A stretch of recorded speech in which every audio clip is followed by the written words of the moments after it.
संसार में कुछ ऐसे मनुष्य भी होते हैं जिन्हें दूसरों के मुख से अपनी स्त्री की सौंदर्य प्रशंसा सुनकर उतना ही आनंद होता है जितनी अपनी कीर्ति की चर्चा सुनकर। पश्चिमी सभ्यता के प्रसार के साथ ऐसे प्राणियों की संख्या बढ़ती जा रही है। पशुपतिनाथ वर्मा इन्हीं लोगों में था। जब लोग उनकी परम सुंदरी स्त्री की तारीफ करते हुए कहते, ओहो कितनी अनुपम रूप राशि है, कितनी अलौकिक सौंदर्य है, तब वर्मा जी मारे खुशी और गर्व के फूल उठते थे। संध्या का समय था, मोटर तैयार खड़ी थी। वर्मा जी सैर करने जा रहे थे, किंतु प्रभा जाने को उत्सुक नहीं मालूम होती थी। वह एक कुर्सी पर बैठी हुई कोई उपन्यास पढ़ रही थी। वर्मा जी ने कहा, तुम तो अभी तक बैठी पढ़ रही हो, मेरा तो इस समय जाने को जी नहीं चाहता। नहीं प्रिय, इस समय तुम्हारा न चलना सितम हो जाएगा। मैं चाहता हूं कि तुम्हारी इस मधुर छवि को घर से बाहर भी तो लोग देखें। जी नहीं, मुझे ये लालसा नहीं है। मेरे रूप की शोभा केवल तुम्हारे लिए है और तुम्ही को दिखाना चाहती हूँ। नहीं, मैं इतना स्वार्थांध नहीं हूँ। जब तुम सैर करने निकलो, मैं लोगों से ये सुनना चाहता हूँ कि कितनी मनोहर छवि है, पशुपति कितना भाग्यशाली पुरुष है। तुम चाहो, मैं नहीं चाहती, तो इसी बात पर आज मैं कहीं नहीं जाऊंगी। तुम भी मत जाओ, हम दोनों अपने ही बाग में टहलेंगे। तुम हौज के किनारे हरी घास पर लेट जाना, मैं तुम्हें वीणा बजाकर सुनाऊंगी। तुम्हारे लिए फूलों का हार बनाऊंगी, चांदनी में तुम्हारे साथ आंख मिचौनी खेलूंगी। नहीं नहीं प्रभा, आज हमें अवश्य चलना पड़ेगा। तुम कृष्णा से आज मिलने का वादा कर आई हो। वह बैठी हमारा रास्ता देख रही होगी। हमारे न जाने से उसे कितना दुख होगा। हाय, वही कृष्णा, बार बार वही कृष्णा। पति के मुख से नित्य ये नाम चिनगारी की भांति उड़कर प्रभा को जलाकर भस्म कर देता था। प्रभा को अब मालूम हुआ कि आज ये बाहर जाने के लिए क्यों इतने उत्सुक हैं। इसीलिए आज इन्होंने मुझसे केशों को संवारने के लिए इतना आग्रह किया था। वह सारी तैयारी उसी कुलता कृष्णा से मिलने के लिए थी। उसने दृढ़ स्वर में कहा, तुम्हें जाना हो जाओ, मैं न जाऊंगी। वर्मा जी ने कहा, अच्छी बात है, मैं ही चला जाऊंगा। दो पशुपति के जाने के बाद प्रभा को ऐसा जान पड़ा कि वह बाटिका उसे काटने दौड़ रही है। ईर्ष्या की ज्वाला से उसका कोमल शरीर हृदय भस्म होने लगा। वे वहां कृष्णा के साथ बैठे विहार कर रहे होंगे, उसी नागिन के से केशवाली कृष्णा के साथ, जिसकी आंखों में घातक विष भरा हुआ है। मर्दों की बुद्धि क्यों इतनी स्थूल होती है? इन्हें कृष्णा की चटक मटक ने क्यों इतना मोहित कर लिया है? उसके मुख से मेरे पैर का तलवा कहीं सुंदर है। हाँ, मैं एक बच्चे की माँ हूँ और वह नव यौवना है। जरा देखना चाहिए उनमें क्या बातें हो रही हैं। ये सोचकर वह अपनी सास के पास आकर बोली, अम्मा, इस समय अकेले जी घबराता है, चलिए कहीं घूम आवे। सास बहू पर प्राण देती थी, चलने पर राजी हो गई। गाड़ी तैयार करा के दोनों घूमने चली। प्रभा का श्रृंगार देखकर भ्रम हो सकता था कि वह बहुत प्रसन्न है, किंतु उसके अंतस्थल में एक भीषण ज्वाला दहक रही थी। उसे छिपाने के लिए वह मीठे स्वर में एक गीत गाती जा रही थी। गाड़ी एक सुरम्य उपवन में उड़ी जा रही थी। सड़के के दोनों ओर विशाल वृक्षों की सुखद छाया पड़ रही थी। गाड़ी के कीमती घोड़े गर्व से पूंछ और सिर उठोए टप टप करते जा रहे थे। आहा, वह सामने कृष्णा का बंगला आ गया, जिसके चारों ओर गुलाब की बेल लगी हुई थी। उसके फूल उस समय निर्दय कांटों की भांति प्रभा के हृदय में चुभने लगे। उसने उड़ती हुई निगाह से बंगले की ओर ताका। पशुपति का पता न था। हाँ, कृष्णा और उसकी बहन माया बगीचे में विचर रही थी। गाड़ी बंगले के सामने से निकल ही चुकी थी कि दोनों बहनों ने प्रभा को पुकारा और एक क्षण में दोनों बालिकाएं हिरनियों की भांति उछलती कूदती फाटक की ओर दौड़ी। गाड़ी रुक गई। कृष्णा ने हंसकर सास से कहा, अम्मा जी, आज आप प्रभा को एक आध घंटे के लिए हमारे पास छोड़ जाइए। आप इधर से लौटे तब इन्हें लेती जाएगा। ये कहकर दोनों ने प्रभा को गाड़ी से बाहर खींच लिया। सास कैसे इनकार करती। जब गाड़ी चली गई तब दोनों बहनों ने प्रभा को बगीचे में एक बेंच पर जा बिठाया। प्रभा को इन दोनों के साथ बातें करते हुए बड़ी झिझक हो रही थी। वह उनसे हंसकर बोलना चाहती थी, अपने किसी बात से मन का भाव प्रकट नहीं करना चाहती थी, किंतु हृदय उनसे खींचा ही रहा। कृष्णा ने प्रभा की साड़ी पर एक तीव्र दृष्टि डालकर कहा, बहन, क्या ये साड़ी अभी ली है? इसका गुलाबी रंग तो तुम पर नहीं खिलता, कोई और रंग क्यों नहीं लिया? प्रभा, उनकी पसंद है, मैं क्या करती? दोनों बहनें ठट्ठा मारकर हंस पड़ी। फिर माया ने कहा, उन महाशय की रुचि का क्या कहना, सारी दुनिया से निराली है। अभी इधर से गए हैं। सिर पर इससे भी अधिक लाल पगड़ी थी। सहसा पशुपति भी सैर से निकलता हुआ सामने से निकला। प्रभा को दोनों बहनों के साथ देखकर उसके जी में आया कि मोटर रोक ले। वह अकेले इन दोनों से मिलना शिष्टाचार के विरुद्ध समझता था, इसीलिए वह प्रभा को अपने साथ लाना चाहता था। जाते समय वह बहुत साहस करने पर भी मोटर से न उतर सका। प्रभा को वहां देखकर इस सुअवार से लाभ उठाने की उसकी बड़ी इच्छा हुई, लेकिन दोनों बहनों की हास्य ध्वनि सुनकर वह संकोचवश न उतरा। थोड़ी देर तक तीनों रमणियां चुपचाप बैठी रहीं। तब कृष्णा बोली, पशुपति बाबू यहाँ आना चाहते हैं पर शर्म के मारे नहीं आए। मेरा विचार है कि संबंधियों को आपस में इतना संकोच न करना चाहिए। समाज का ये नियम कम से कम मुझे तो बुरा मालूम होता है। तुम्हारा क्या विचार है प्रभा? प्रभा ने व्यंग्य भाव से कहा, ये समाज का अन्याय है। प्रभा इस समय भूमि की ओर ताक रही थी, पर उसकी आंखों से ऐसा तिरस्कार निकल रहा था जिसने दोनों बहनों के परिहास को लज्जा सूचक मौन में परिणत कर दिया। उसकी आंखों से एक चिनगारी सी निकली जिसने दोनों युवतियों के आमोद प्रमोद और उस कुवृत्ति को जला डाला जो प्रभा के पति परायण हृदय को बाणों से वेध रही थी, उस हृदय को जिसमें अपने पति के सिवा और किसी को जगह न थी। माया ने जब देखा कि प्रभा इस वक्त क्रोध से भरी बैठी है, तब बेंच से उठ खड़ी हुई और बोली, आओ बहन, जरा टहले, यहाँ बैठे रहने से तो टहलना ही अच्छा है। प्रभा ज्यों की त्यों बैठी रही, पर वे दोनों बहनें बाग में टहलने लगीं। उस वक्त प्रभा का ध्यान उन दोनों के वस्त्राभूषण की ओर गया। माया बंगाल की गुलाबी रेशमी की एक महीन साड़ी पहने हुए थी जिसमें न जाने कितने चुन्नटें पड़ी हुई थी। उसके हाथ में एक रेशमी छतरी थी जिसे उसने सूर्य की अमित किरणों से बचने के लिए खोल लिया था। कृष्णा के वस्त्र भी वैसे ही थे। हाँ, उसकी साड़ी पीले रंग की थी और उसके घूंघर वाले बाल साड़ी के नीचे से निकलकर माथे और गालों पर लहरा रहे थे। प्रभा ने एक ही निगाह से ताड़ लिया कि इन दोनों युवतियों में किसी को उसके पति से प्रेम नहीं है। केवल आमोद लिप्सा के वशीभूत होकर यह स्वयं बदनाम होंगी और उसके सरल हृदय पति को भी बदनाम कर देंगी। उसने ठान लिया कि मैं अपने भ्रम को इन विषाक्त पुष्पों से बचाऊंगी और चाहे जो कुछ हो उसे इनके ऊपर मंडराने न दूंगी, क्योंकि यहाँ केवल रूप और बास है, रस का नाम नहीं। प्रभा अपने घर लौटते ही उस कमरे में गई। उसकी लड़की शांति अपनी दाई की गोद में खेल रही थी। अपनी नन्ही जीती जागती गुड़िया की सूरत देखते ही प्रभा की आंखें सजल हो गई। उसने मातस्त्रेय से विभोर होकर बालिका को गोद में उठा लिया, मानो किसी भयंकर पशु से उसकी रक्षा कर रही है। उस दुस्सह वेदना की दशा में उसके मुंह से यह शब्द निकला, गए बच्ची, तेरे बाप को लोग तुझसे छीनना चाहते हैं। हाय, तू क्या अनाथ हो जाएगी? नहीं नहीं, अगर मेरा बस चलेगा तो मैं निर्बल हाथों से उन्हें बचाऊंगी। आज से प्रभा विषादमय भावनाओं में मग्न रहने लगी। आने वाली विपत्ति की कल्पना करके कभी कभी भयातुर होकर चिल्ला पड़ती। उसकी आंखों में उस विपत्ति की तस्वीर खींच जाती जो उसकी ओर कदम बढ़ाए चली आती थी, पर उस बालिका की तोतली बातें और उसकी आंखों की निशंक ज्योति प्रभा के विकल हृदय को शांत कर देती। वह लड़की को गोद में उठा लेती और वह मधुर हास्य छवि जो बालिका के पतले पतले गुलाबी ओठों पर खेलती होती, प्रभा की सारी शंकाओं और बाधाओं को छिन्न भिन्न कर देती। उन विश्वासमय नेत्रों में आशा का प्रकाश उसे आश्वस्त कर देता। हाँ, अभागिनी प्रभा, तू क्या जानती है क्या होने वाला है? प्री ग्रीष्मकाल की चांदनी रात थी।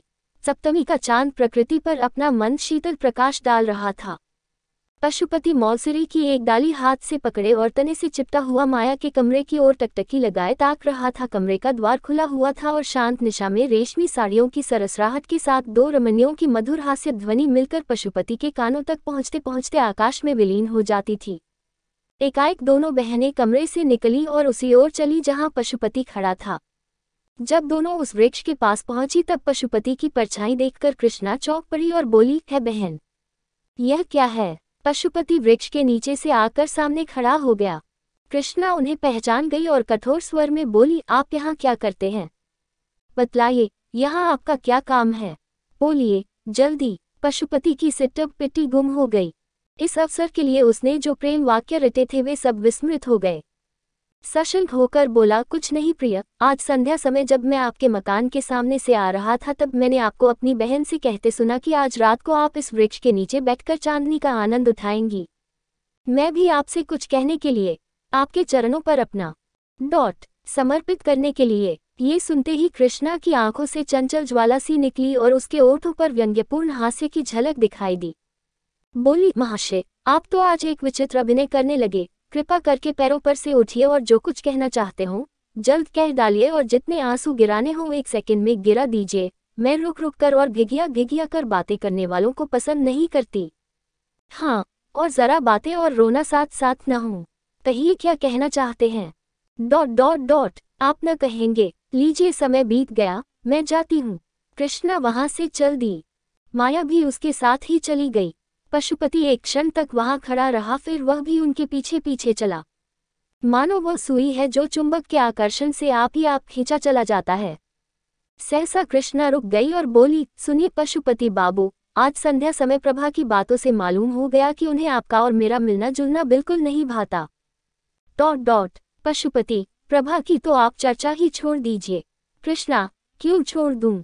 क्या वह आपकी स्त्री नहीं है? आप इस समय उसे घर में अकेली छोड़कर मुझसे क्या कहने के लिए आए हैं? यही कि उसकी चर्चा न करूं। पशुपति, जी नहीं, ये कहने के लिए कि अब वह विरहाग्नि नहीं सही जाती। कृष्णा ने ठट्ठा मारकर कहा, आप तो इस कला में बहुत निपुण जान पड़ते हैं। प्रेम, समर्पण, विरहाग्नि, ये शब्द आपने कहाँ सीखे? पशुपति, कृष्णा, मुझे तुमसे इतना प्रेम है कि मैं पागल हो गया हूँ। कृष्णा, तुम्हें प्रभा से क्यों प्रेम नहीं है? पशुपति, मैं तो तुम्हारा उपासक हूँ। कृष्णा, लेकिन ये क्यों भूल जाते हो कि तुम प्रभा के स्वामी हो? पशुपति, तुम्हारा तो दास हूँ। कृष्णा, मैं ऐसी बातें नहीं सुनना चाहती। पशुपति, तुम्हें मेरी एक एक बात सुननी पड़ेगी। तुम जो चाहो वह करने को मैं तैयार हूँ। कृष्णा, अगर यह बातें कहीं वह सुन ले तो? पशुपति, सुन ले तो सुन ले, मैं हर बात के लिए तैयार हूँ। मैं फिर कहता हूँ कि अगर तुम्हारी मुझ पर कृपा दृष्टि न हुई तो मैं मर जाऊंगा। कृष्णा, तुम्हें ये बात करते समय अपनी पत्नी का ध्यान नहीं आता? पशुपति, मैं उसका पति नहीं होना चाहता। मैं तो तुम्हारा दास होने के लिए बनाया गया हूँ। वह सुगंध जो इस समय तुम्हारी गुलाबी साड़ी से निकल रही है, मेरी जान है। तुम्हारे ये छोटे छोटे पाँव मेरे प्राण हैं। तुम्हारी हंसी, तुम्हारी छवि, तुम्हारा एक एक अंग मेरे प्राण है। मैं केवल तुम्हारे लिए पैदा हुआ हूँ। कृष्णा, भाई, अब तो सुनते सुनते कान भर गए। ये व्याख्यान और यह गद्य काव्य सुनने के लिए मेरे पास समय नहीं है। आओ माया, मुझे तो सर्दी लग रही है, चलकर अंदर बैठे। यह निष्ठुर शब्द सुनकर पशुपति की आंखों के सामने अंधेरा छा गया। मगर अब भी उसका मन यही चाहता था कि कृष्णा के पैरों पर गिर पड़े और इससे भी करुण शब्दों में अपने प्रेम कथा सुनाए। किंतु दोनों बहनें इतनी देर में अपने कमरे में पहुंच चुकी थीं और द्वार बंद कर लिया था। पशुपति के लिए निराश घर लौट आने के सिवा कोई चारा न रह गया। कृष्णा अपने कमरे में जाकर थकी हुई सी एक कुर्सी पर बैठ गई और सोचने लगी, कहीं प्रभा सुन ले तो बात का बतंगड़ हो जाए, सारे शहर में इसकी चर्चा होने लगे और हमें कहीं मुंह दिखाने को जगह न रहे। और यह सब एक जरा सी दिल्लगी के कारण, पर पशुपति का प्रेम सच्चा है, इसमें संदेह नहीं। वह जो कुछ कहता है अंतःकरण से कहता है। अगर मैं इस वक्त जरा सा संकेत कर दूं तो वह प्रभा को भी छोड़ देगा। अपने आपे में नहीं है, जो कुछ कहूं वह करने को तैयार है।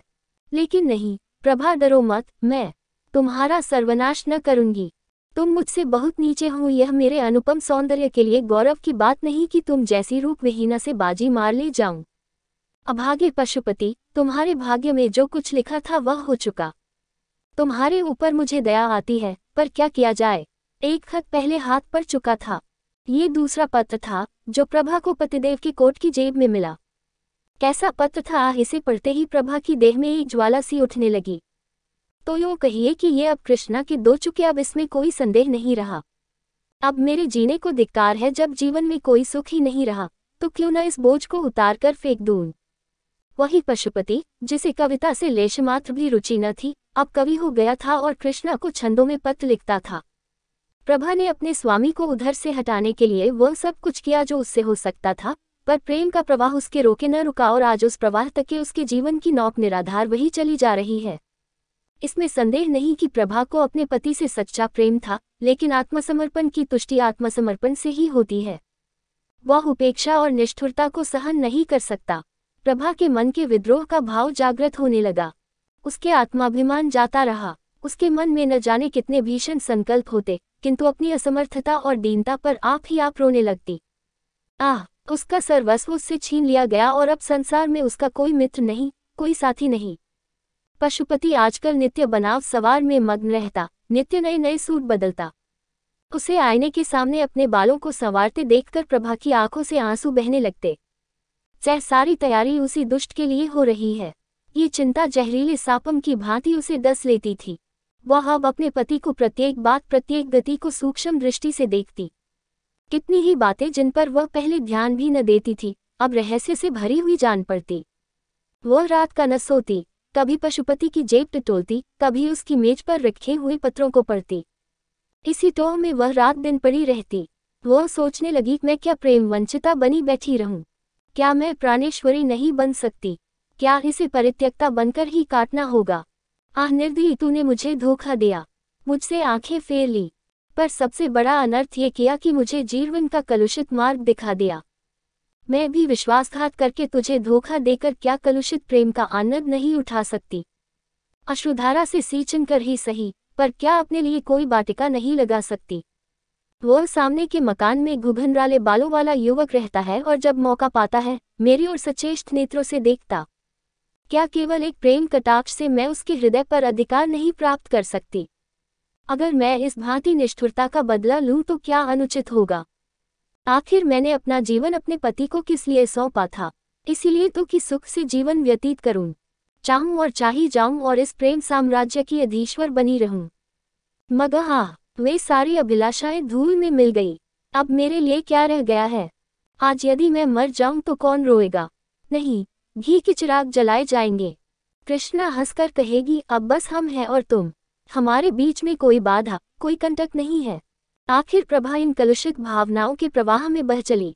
उसके हृदय में रातों को, निद्रा और आश्वहीन रातों को बड़े प्रबल वेग से ये तूफान उठने लगा।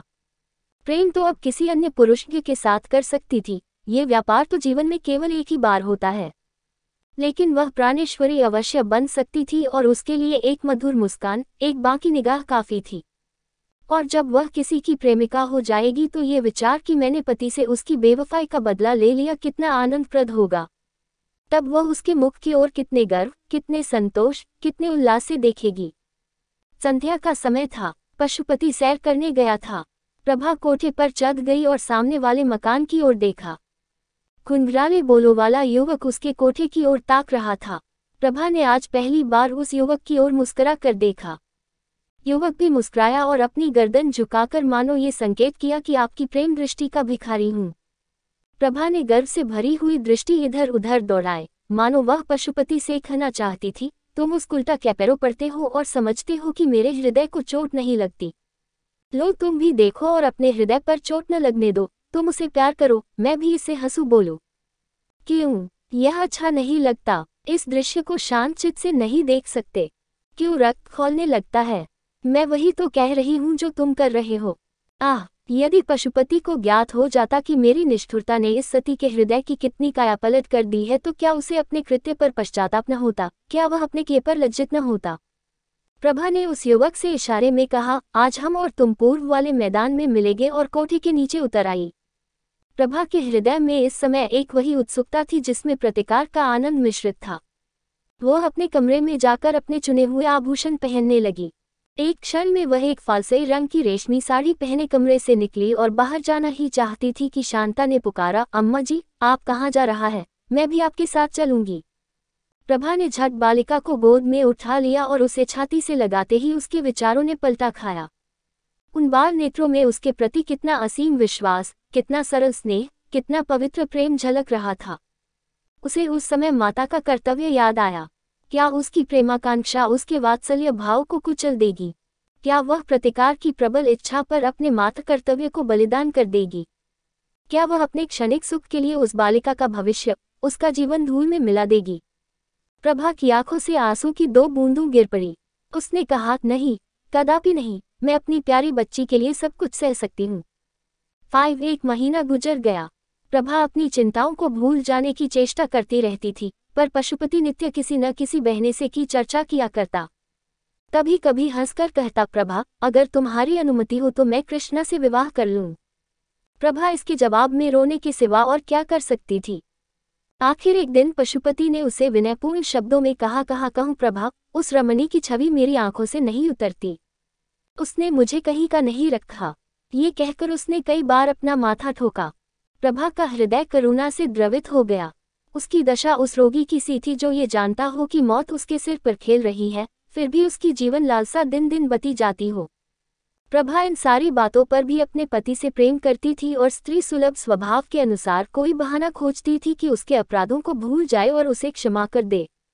एक दिन पशुपति बड़ी रात गए घर आया और रात भर नींद में कृष्णा कृष्णा कहकर बर्राता रहा। प्रभा ने अपने प्रियतम का यह आर्तनाद सुना और सारी रात चुपके चुपके रोया की, बस रोया की। प्रातःकाल वह पशुपति के लिए दूध का प्याला लिए खड़ी थी कि वह उसके पैरा पर गिर पड़ा और बोला, प्रभा, मेरी तुमसे एक विनय है, तुम ही मेरी रक्षा कर सकती हो, नहीं मैं मर जाऊंगा। मैं जानता हूं कि यह सुनकर तुम्हें बहुत कष्ट होगा, लेकिन मुझ पर दया करो। मैं तुम्हारी इस कृपा को कभी न भूलूंगा, मुझ पर दया करो। प्रभा कांपने लगी। पशुपति क्या कहना चाहता है यह उसका दिल साफ बता रहा था। फिर भी वह भयभीत होकर पीछे हट गई और दूध का प्याला मेज पर रखकर अपने पीले मुख को कांपते हुए हाथों से छिपा लिया। पशुपति ने फिर भी सब कुछ ही कह डाला। लालसाग्नि अब अंदर न रह सकती थी, उसकी ज्वाला बाहर निकल ही पड़ी। तात्पर्य ये था कि पशुपति ने कृष्णा के साथ विवाह करना निश्चय कर लिया था। वो उसे दूसरे घर में रखेगा और प्रभा के यहाँ 2 रात और 1 रात उसके यहाँ रहेगा। ये बातें सुनकर प्रभा रोई नहीं, वरन स्तंभित होकर खड़ी रह गई। उसे ऐसा मालूम हुआ कि उसके गले में कोई चीज अटकी हुई है और वह सांस नहीं ले सकती। पशुपति ने फिर कहा, प्रभा, तुम नहीं जानती कि जितना प्रेम तुमसे मुझे आज है उतना पहले कभी नहीं था। मैं तुमसे अलग नहीं हो सकता। मैं जीवन पर्यंत तुम्हें इसी भांति प्यार करता रहूंगा। पर कृष्णा मुझे मार डालेगी, केवल तुम ही मेरी रक्षा कर सकती हो। मुझे उसके हाथ मत छोड़ो प्रिय। अभागिनी प्रभा, तुझसे पूछ कर तेरी गर्दन पर छुरी चलाई जा रही है। तू गर्दन झुका देगी या आत्मगौरव से सिर उठाकर कहेगी, मैं ये नीच प्रस्ताव नहीं सुन सकती। प्रभा ने इन बातों में एक भी न की। वह अचेत होकर भूमि पर गिर पड़ी। जब होश आया, कहने लगी, बहुत अच्छा, जैसी तुम्हारी इच्छा, लेकिन मुझे छोड़ दो, मैं अपनी माँ के घर जाऊंगी, मेरी शांता मुझे दे दो। ये कहकर वह रोती हुई वहां से शांता को लेने चली गई और उसे गोद में लेकर कमरे से बाहर निकली। पशुपति लज्जा और ग्लानि से सिर झुकाए उसके पीछे पीछे आता रहा और कहता रहा, जैसी तुम्हारी इच्छा हो प्रभा, वह करो, और मैं क्या कहूँ, किंतु मेरी प्यारी प्रभा, वादा करो कि तुम मुझे क्षमा कर दोगी। किंतु प्रभा ने उसको कुछ जवाब न दिया और बराबर द्वार की ओर चलती रही। तब पशुपति ने आगे बढ़कर उसे पकड़ लिया और उसके मुरझाए हुए पर अश्रु सिंचित कपोलों को चूम चूम कर कहने लगा, प्रिय, मुझे भूल न जाना, तुम्हारी याद मेरे हृदय में सदैव बनी रहेगी। अपनी अंगूठी मुझे देती जाओ, मैं उसे तुम्हारी निशानी समझकर रखूंगा और उसे हृदय से लगाकर इस दाह को शीतल करूंगा। ईश्वर के लिए प्रभा, मुझे छोड़ना मत, मुझसे नाराज न होना, 1 सप्ताह के लिए अपनी माता के पास जाकर रहो, फिर मैं तुम्हें जाकर लाऊंगा। प्रभा ने पशुपति के करपाश से अपने को छुड़ा लिया और अपनी लड़की का हाथ पकड़े हुए गाड़ी की ओर चली। उसने पशुपति को न कोई उत्तर दिया और न ये सुना कि वह क्या कर रहा है। छह अम्मा, आप क्यों हंस रही है? कुछ तो नहीं बेटी, वो पीले पीले पुराने कागज तुम्हारे हाथ में क्या हैं? ये उस ऋण के पुर्जे हैं जो वापस नहीं मिला। ये तो पुराने खत मालूम होते हैं। नहीं बेटी, बात यह थी कि प्रभा अपनी 14 वर्ष की युवती पुत्री के सामने सत्य का पर्दा नहीं खोलना चाहती थी। हाँ, वे कागज वास्तव में एक ऐसे कर्ज के पुर्जे थे जो वापस नहीं मिला। ये वही पुराने पत्र थे जो आज एक किताब में रखे हुए मिले थे और ऐसे फूल की पशुड़ियां की भांति दिखाई देते थे जिनका रंग और गंध किताब में रखे रखे उड़ गई हो, तथापि वे सुख के दिनों को याद दिला रहे थे और इस कारण प्रभा की दृष्टि में वे बहुमूल्य थे। शांता समझ गई कि अम्मा कोई ऐसा काम कर रही है जिसकी खबर मुझे नहीं करना चाहती और इस बात से प्रसन्न होकर कि मेरी दुखी माता आज अपना शोक भूल गई है और जितनी देर तक वह इस आनंद में मग्न रहे उतना ही अच्छा है, एक बहाने से बाहर चली गई। प्रभा जब कमरे में अकेली रह गई तब उसने पत्रों का फिर पढ़ना शुरू किया। इन 14 वर्षों में क्या कुछ नहीं हो गया। इस समय उस विरहिणी के हृदय में कितनी ही पूर्व स्मृतियां जागृत हो गई, जिन्होंने हर्ष और शोक के स्रोत एक साथ ही खोल दिए। प्रभा के चले जाने के बाद पशुपति ने बहुत चाहा कि कृष्णा से उसका विवाह हो जाए, पर वह राजी न हुई। इसी नैराश्य और क्रोध की दशा में पशुपति एक कंपनी का एजेंट होकर यूरोप चला गया। तब फिर उसे प्रभा की याद आई। कुछ दिनों तक उसके पास से क्षमा प्रार्थना पूर्ण पत्र आते रहे, जिनमें वह बहुत जल्द घर आकर प्रभा से मिलने के वादे करता रहा और प्रेम के इस नए प्रवाह में पुरानी कटुताओं को जलमग्न कर देने के आशा में स्वप्न देखता रहा। पति परायणा प्रभा के संतप्त हृदय में फिर आशा की हरियाली लहराने लगी। मुरझाई हुई आशा लताएं फिर पल्लवित होने लगी। किंतु ये भी भाग्य की एक क्रीड़ा ही थी। थोड़े ही दिनों में रसिक पशुपति एक नए प्रेम जाल में फंस गया और तब से उसके पत्र आने बंद हो गए। इस वक्त प्रभा के हाथ में वही पत्र थे जो उसके पति ने यूरोप से उस समय भेजी थी जब निराशा का घाव हरा था। कितनी चिकनी चुपड़ी बातें थी, कैसे कैसे दिल खुश करने वाले वादे थे। इसके बाद ही मालूम हुआ कि पशुपति ने एक अंग्रेज लड़की से विवाह कर लिया है। प्रभा पर वज्र सा गिर पड़ा, उसके हृदय के टुकड़े हो गए, सारी आशाओं पर पानी फिर गया। उसका निर्बल शरीर इस आघात का सहन न कर सका, उसे ज्वर आने लगा और किसी को उसके जीवन की आशा न रही। वो स्वयं मृत्यु की अभिलाषिनी थी और मालूम भी होता था कि मौत किसी सर्प की भांति उसकी देह से लिपट गई है, लेकिन बुलने से मौत भी नहीं आती। ज्वर शांत हो गया और प्रभा फिर वही आशाविहीन जीवन व्यतीत करने लगी।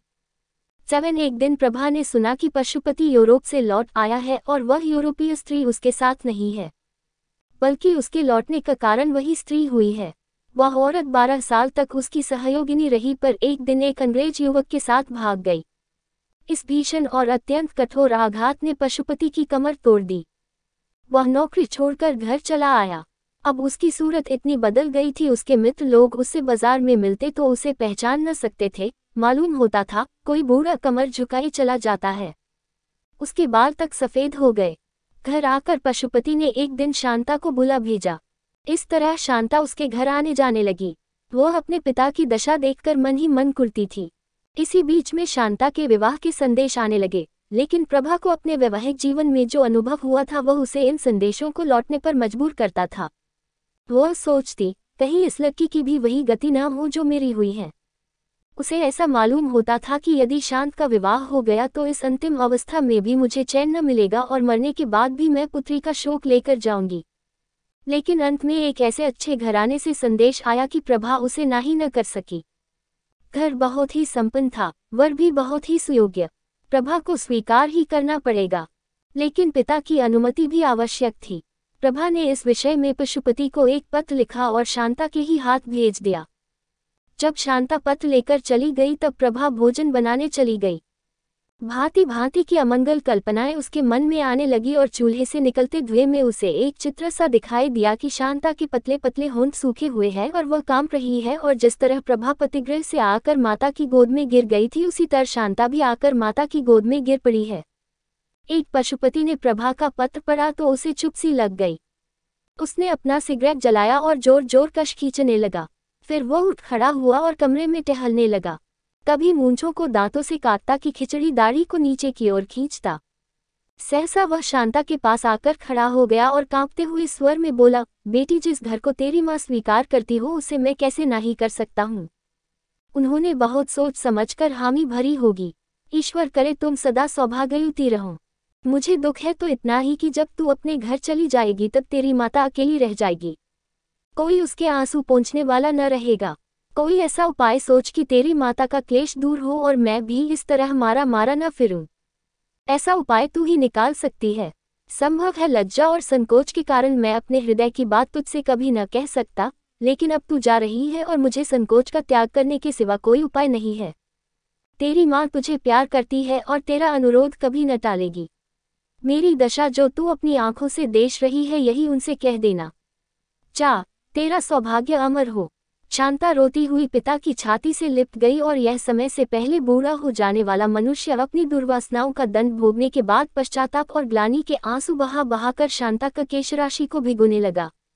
पतिप्रायणा प्रभा क्या शांता का अनुरोध टाल सकती थी। इस प्रेम सूत्र ने दोनों भग्न हृदय को सदैव के लिए मिला दिया। सरस्वती, जनवरी 1926।